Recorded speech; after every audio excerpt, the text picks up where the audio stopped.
Que se passe-t-il pour Vador après l'épisode 3 ?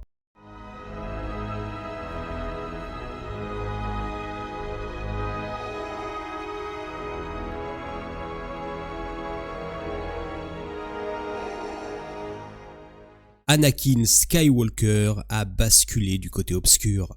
Après avoir combattu son ancien maître Obi-Wan Kenobi, il est laissé pour mort sur la planète Mustafar. Il sera secouru par son nouveau maître Dark Sidious, ou plutôt l'empereur Palpatine. Pour vivre, il devra passer la fin de sa vie dans une armure noire terrifiante. Mais même après toutes les épreuves passées, Dark Vador n'est toujours pas un seigneur Sith. Il doit pour le devenir trouver un sabre laser et pour cela il doit trouver un Jedi et le tuer.